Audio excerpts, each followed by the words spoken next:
This video is sponsored by me. My merch store is now online. You can get hoodies, t-shirts, coffee mugs, iPhone cases, pillows, and much, much more. The link to my store can be found in the description box below. Thank you. Welcome to Peculiar Occurrences. Have you ever heard of the Nazca lines? Perhaps the Nazca alien? Well, today we're going to discuss both.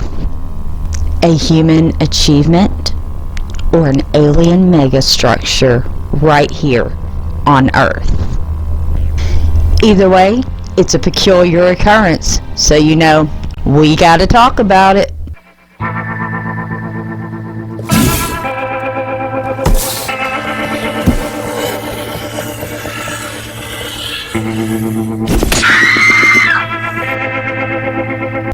The Nazca lines are a series of large ancient geoglyphs found in the Nazca Desert in southern Peru. The largest figures are up to 1,200 feet long.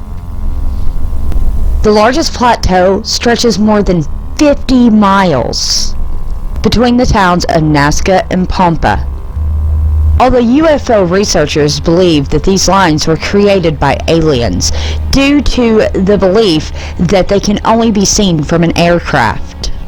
UFO researchers believe that aliens made shapes of what they were finding on the ground to send messages to other aliens in an aircraft above. Yet, contrary to popular belief that these structures can only be seen from an aircraft, they can also be seen from high plateaus, foothills, and other tall structures in the area. The designs are shallow lines made in the ground by removing the reddish pebbles and uncovering the whitish gray ground underneath. Scholars differ in the interpretation of what these symbols actually mean, though most of them do put it off to religious purposes. Archaeologists believe that the Nazca lines were actually created by the Nazca culture between 500 BC and 580. The figures vary in complexity. Hundreds are simple lines and geometric shapes. More than 70 are designs of animals, such as birds, fish, llamas, and jaguars, monkeys or human figures, or plant life, such as trees or flowers. Because of isolation and the dry, windless, stable climate of the plateau, the lines have mostly been naturally preserved. Though as of 2012, the lines have been said to be deteriorating due to an influx of squatters in the area. Greenpeace, whose mission is to protect the environment, has been accused of desecrating it. The group's latest stunt involved leaving a massive message next to giant land drawings in a desert in Peru. This depiction here is almost 2,000 years old and is considered sacred in Peru. It does represent a condor. However, over here is a massive message left next to the site by Greenpeace. Access to the ancient area is strictly prohibited. Not even the president is allowed to step foot on it without the proper authorization. Peru's Minister of Culture called the stunt a true slap in the face at everything Peruvians consider sacred. The authorities are so outraged they are filing charges of attacking archaeological monuments, a crime that does carry up to 6 years in jail. Well, according to Greenpeace, the message was intended to attract international attention during climate change talks held by the UN in the country's capital, Lima. The group says it was absolutely careful to protect the Nazca lines, which is what the drawings are called. They have since apologised for their actions, saying that they are deeply concerned about any offence that was caused. So what do you think about the Nazca lines? Let me know down below. Alright, now have you heard of the Nazca alien? If you have watched this channel much, then you may remember me doing a vlog on the Nazca alien. I made a vlog about the Nazca alien shortly after its discovery, before much information had come back. Let's watch a couple of clips just to catch people up, and then I'd like to discuss what else I've found out about it since then. And the new find over by the Nazca lines in Peru, the Nazca alien. This is a very highly debated subject right now. There's a lot of skeptics to it. Now, from what I have found, Fox News dubbed it fake. They refer to a Snopes article that had dubbed this story as fake, but in the article they talked about how the story was actually, that it was a very real find. They actually did find this thing. There's just absolutely no evidence yet. The research hasn't fully returned yet. Some of the scientists involved are thought to be more part of the pseudoscience fields. You can follow this research at a website called Gaia.com. I went through what little bit I could find on it from what Gaia.com's been putting out, and in a way I have my skepticisms too, but at the same time I'm very interested in see what they found out. So far from what I found, they have had the body carbon dated twice. As it happened, this body is actually in the AD era. How it was discovered was apparently a journalist named, excuse me if I get this wrong, Jose Mazon, a journalist from Mexico, had actually went down and spoken to the senior director of content of Gaia.com, Jay Wildner, and together they came up with a plan to go down and look at this discovery, and they took along with them 2 camera crews. One, they each had their own, and they also took a handful of scientists with them, which were not really named.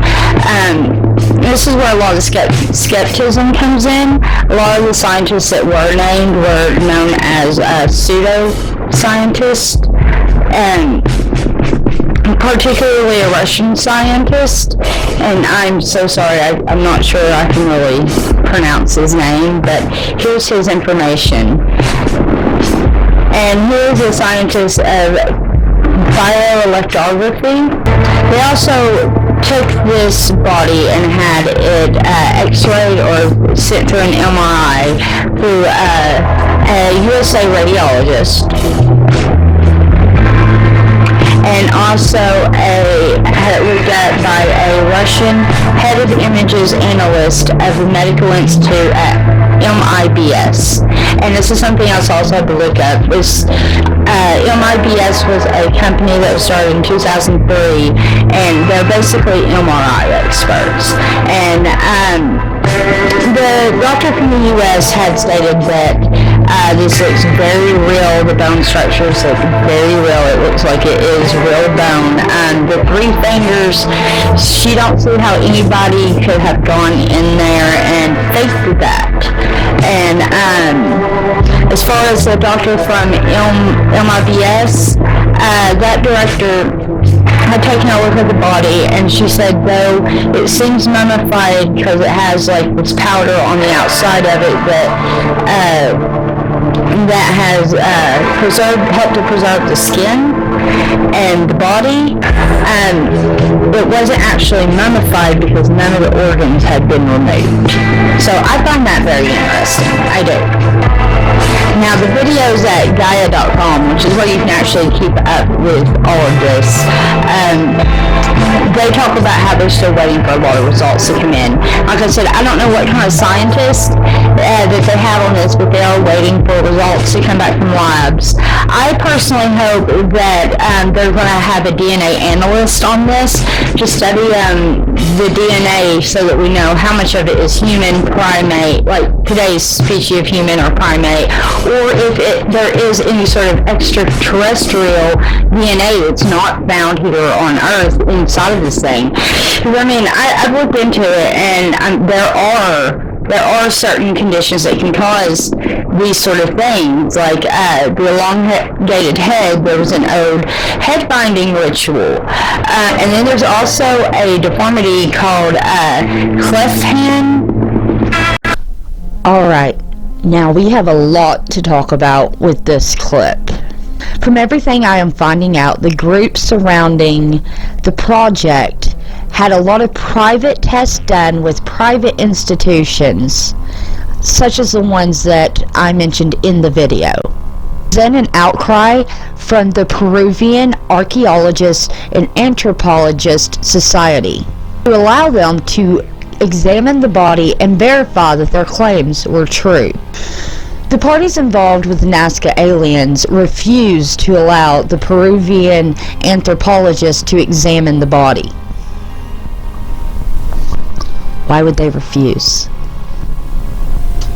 Well, maybe because Peruvian anthropologists believe the Nazca alien to actually be a pre-Columbian Peruvian mummy, which are often passed off as aliens in hoaxes due to their elongated head from the ritual of head binding, which, if you don't know, is the ritual of wrapping a baby's head to change the shape of it. It was mostly used in ritualistic practices. The Peruvians believe that there were very real crimes committed here with body desecration and grave robbery, with accusations that the body was actually mutilated to make it look like an alien body, and the mutilation is covered up by the white powder.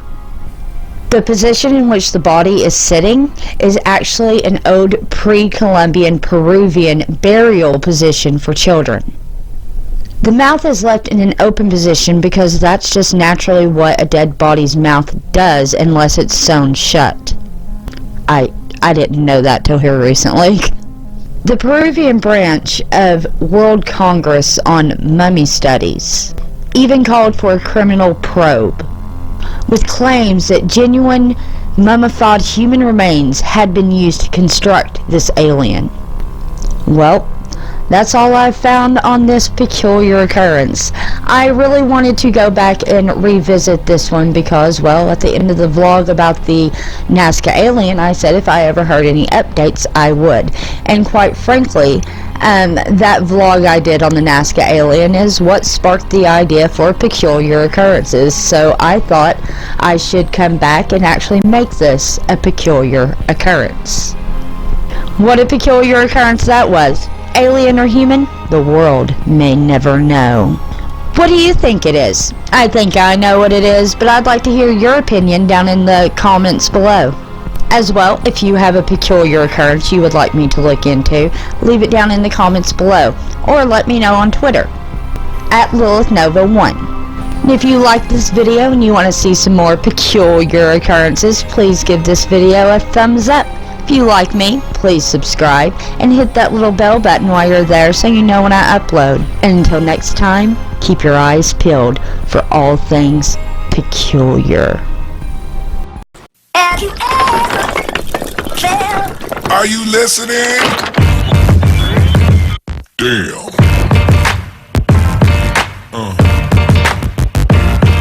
Yeah. Yeah. Yeah.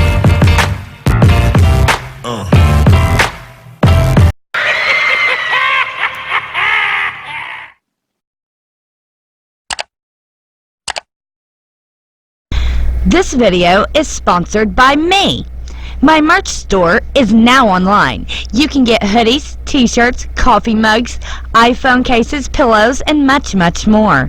The link to my store can be found in the description box below. Thank you.